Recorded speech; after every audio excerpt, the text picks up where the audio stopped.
Baik, bismillahirrahmanirrahim. Assalamualaikum warahmatullahi wabarakatuh. Perkenalkan, nama saya Muhammad Alfian Rizky Busra dari jurusan Teknik Informatika dan Komputer dengan NIM 220950120 oleh Bapak dosen Dr. Mustari Lamada, SPD MT. Pada pertemuan kali ini, topik pembahasan yang akan kami bahas adalah mengenai kriptografi. Dan adapun pokok pembahasannya, yakni yang pertama, dasar kriptografi. 2. Mode operasi dalam blok sipur. A. Kriptografi. 1. Dasar kriptografi. A. Teori kriptografi. Kriptografi adalah suatu ilmu yang mempelajari bagaimana cara menjaga agar data atau pesan tetap aman saat dikirimkan dari pengirim ke penerima tanpa mengalami gangguan dari pihak ketiga. Nah, menurut Bruce Sainer dalam bukunya Applied Cryptography, kriptografi adalah ilmu pengetahuan dan seni menjaga miset-miset agar tetap aman. Konsep kriptografi sendiri telah lama digunakan oleh manusia, misalnya pada peradaban Mesir dan Romawi, walau masih sangat sederhana.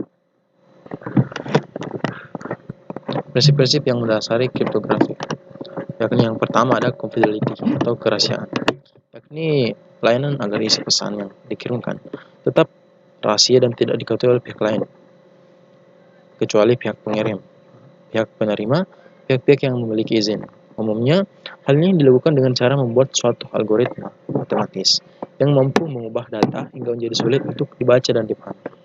Terus ada data integrity atau keutuhan data, yakni layanan yang mampu mengenali, mendeteksi adanya memanipulasi, penghapusan, pengubahan atau penambahan data yang tidak sah oleh pihak lain. Terus ada authentication atau keautentikan, yakni layanan yang berhubungan dengan identifikasi, baik autentikasi bagi pihak-pihak yang terlibat dalam pengiriman data maupun autentikasi keaslian data informasi. Terus yang terakhir ada non-repudiation atau anti penyangkalan, yakni layanan yang dapat mencegah suatu pihak untuk menyangkal aksi yang dilakukan sebelumnya, menyangkal bahwa pesan tersebut berasal dari dirinya.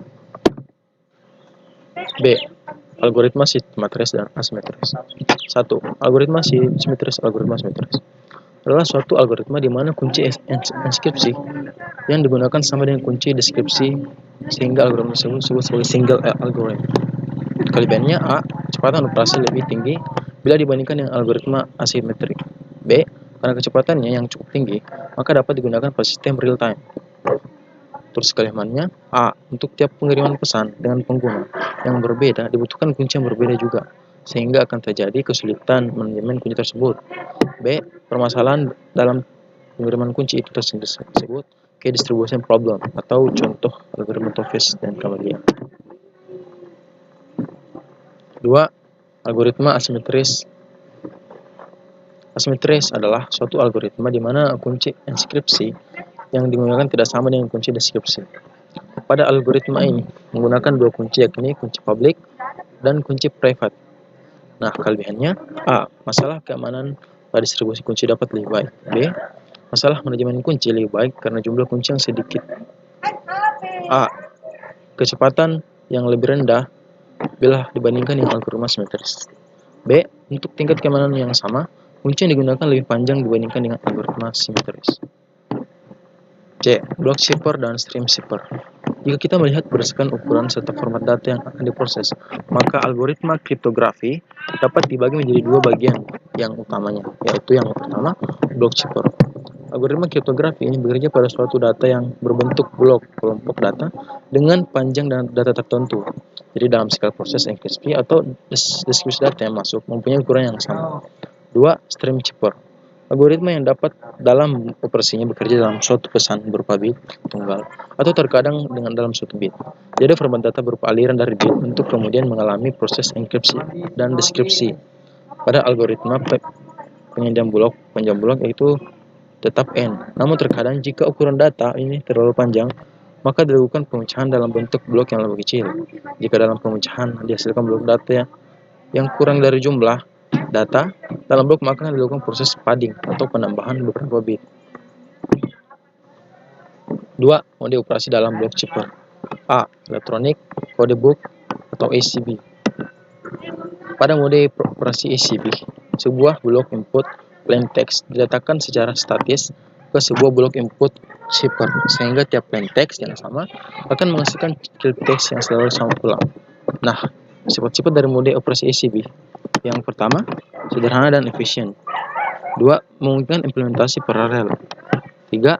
Tidak menyembunyikan pola plain text. 4. Dimungkinkan terjadinya adanya active attack.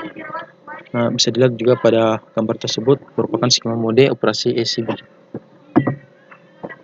B. Cipher Block Chaining atau CBC. Pada mode operasi ini, hasil inskripsi dari blok sebelumnya mempengaruhi hasil inskripsi selanjutnya atau inskripsi sebelumnya menjadi feedback. Pada inskripsi blok saat itu, jadi terblok ciphertext bergantung bukan hanya pada blok plain text-nya, tapi bergantung pula pada blok plain text sebelumnya. Sehingga untuk plain text yang sama belum tentu menghasilkan ciphertext yang sama pula. Nah, kemudian ada sifat-sifat dari mode operasi CBC. Yang pertama, lebih aman dari active attacks dibandingkan moderasi operasi ACB. 2. Error pada suatu ciphertext dapat berakibat parah. 3. Menutupi pola plain text. 4. Implementasi paralel belum diketahui. Baiklah, demikianlah para materi dari saya. Semoga bermanfaat, terutama untuk diri saya pribadi. Saya akhiri. Assalamualaikum warahmatullahi wabarakatuh.